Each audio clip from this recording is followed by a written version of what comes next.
सबे शिकवा को सी लेता हूँ, चंद घड़ियां है यूं ही जी लेता हूँ, मगर एक बार समझ लेता हूँ जिसे दोस्त का हाथ, फिर उस हाथ से जहर भी पी लेता हूँ।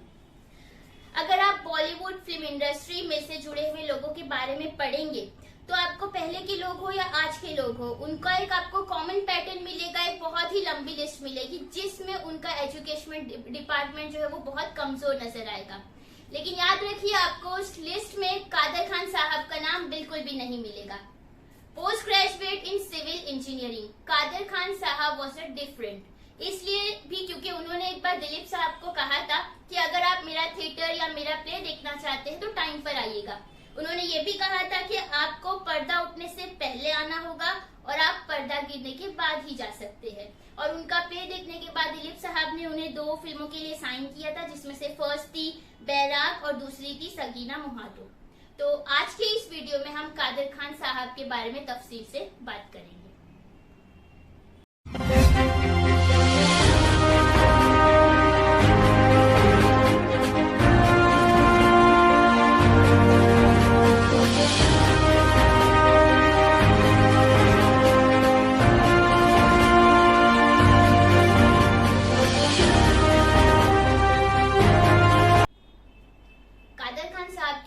बहुत ही मशहूर डायलॉग है, अरे ये जिंदगी तो खुदा की नेमत है, जो नहीं समझा उसकी जिंदगी पर लानत है।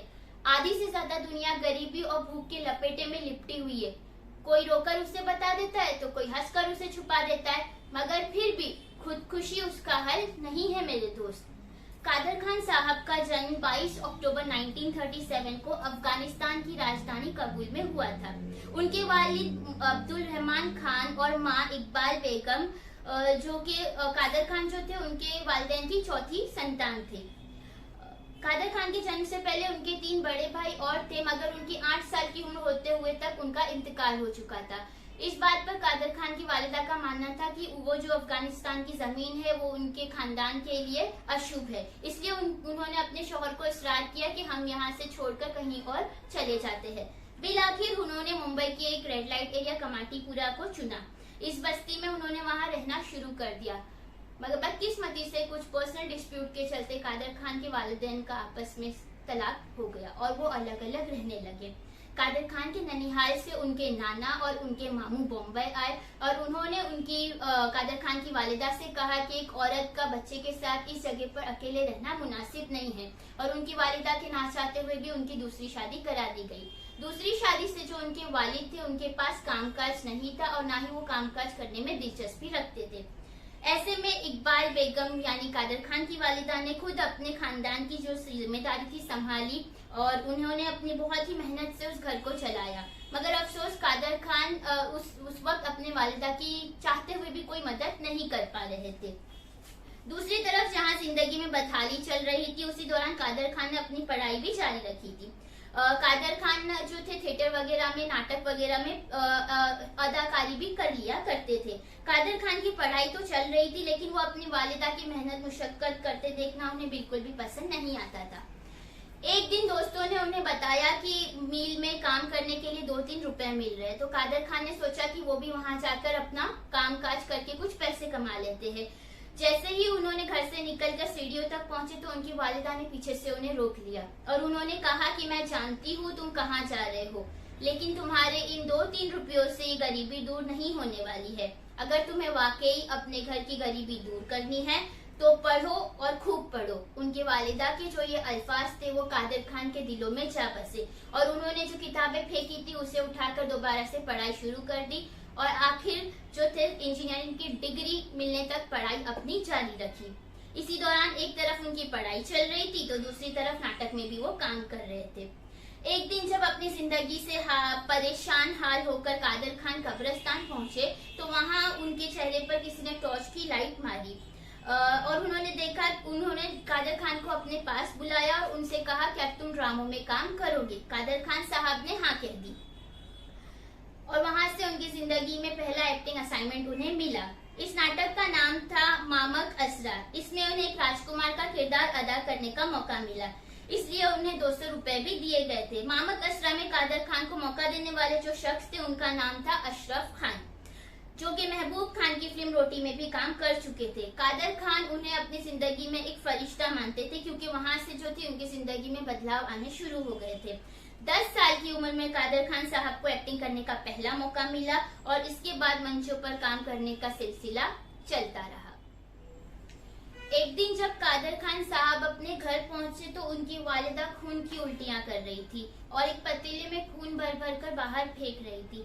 कादर खान साहब ने जब उनसे सवाल किया तो पता चला ये सब कुछ पिछले दिनों से चल रहा है और उनकी वालिदा ने किसी को भी इस बारे में नहीं बताया है। कादर खान साहब डॉक्टर के पास पहुंचे, मगर डॉक्टर ने उनके साथ उनके घर चलने से इनकार कर दिया। कादर खान साहब ने जबरदस्ती डॉक्टर को अपने कंधों पर बिठाया और उन्हें अपने घर तक ले गए, लेकिन तब तक उनकी वालिदा का इंतकाल हो चुका था। जया बच्चन और रणबीर कपूर की जो बहुत ही मशहूर फिल्म है जवानी दीवानी, उसकी स्क्रिप्ट लिखने के लिए कादर खान को कहा गया और उन्हें इसके लिए 1500 रुपए भी दिए गए और उन्हें फौरन काम करने के लिए कहा गया। कादर खान ने वो 1500 रुपए ले लिए और बॉम्बे के एक खाली मैदान में पेड़ के नीचे बैठकर सिर्फ 3 ही घंटों में उन्होंने पूरी स्क्रिप्ट तैयार कर ली। ये फिल्म इंडस्ट्री में कादर खान साहब का पहला काम था, जो कि उन्होंने ना चाहते हुए भी पूरा किया, क्योंकि उस वक्त कादर खान साहब सिविल इंजीनियरिंग की पढ़ाई कर रहे थे। उस पढ़ाई के बाद उन्हें उसी साबू सिद्दीक कॉलेज में 400 रुपए माह के लिए पढ़ाने का काम भी मिल गया था। उनका ये काम भी चलता रहा और जवानी दीवानी के बाद उन्हें बहुत सी फिल्मों के लिए काम मिलना शुरू हो गया था। 1973 में राजेश खन्ना की फिल्म दाग के लिए उन्हें एक अभिनेता के तौर पर भी देखा गया था। अमिताभ बच्चन के दो पसंदीदा डायरेक्टर मनमोहन देसाई और प्रकाश मेहरा कादर खान से ही डायलॉग्स लिखवाया करते थे। बच्चन साहब ने ना जाने कितनी ही फिल्मों में कादर खान साहब के डायलॉग ही बोले होंगे, चाहे वो फिल्म अमर अकबर एंथोनी हो या फिर मुकद्दर का सिकंदर हो। सिर्फ डायलॉग ही नहीं, कादर खान साहब ने कई फिल्मों में स्क्रीन प्ले भी किया है। वो बतौर कॉमेडियन भी पर्दे पर छाए रहे और उन्होंने विलन का किरदार भी बखूबी अदा किया। गोविंदा के साथ कादर खान की जोड़ी भला कौन भूल सकता है। जब भी ये दोनों अदाकार पर्दे पर आते थे तो ऑडियंस अपना पेट पकड़ पकड़ कर जोरों से हंस पड़ती थी। ये किस्सा भी मशहूर है कि कादर खान साहब ने विलनगिरी क्यों छोड़ी और कॉमेडियन का रोल करना क्यों शुरू कर दिया। हुआ यूं कि एक दिन उनके बेटे जो है उनके सर पर चोट लग गई थी और सर से खून बह रहा था। तो कादर खान ने उनसे पूछा कि क्या हुआ है, तो उन्होंने बताया कि मोहल्ले के जो कुछ लड़के हैं वो कहते कि तेरा बाप तो विलन है, और इस बात पर झगड़ा शुरू हो गया और मेरा सर फूट गया। इसके बाद कादर खान साहब ने सोच लिया कि वो विलन का रोल अदा नहीं करेंगे और सिर्फ कॉमेडी करेंगे, और यही काम उन्होंने किया भी। कादर खान साहब को अपने डायलॉग्स और एक्टिंग के लिए बहुत सारे अवार्ड से भी नवाजा गया।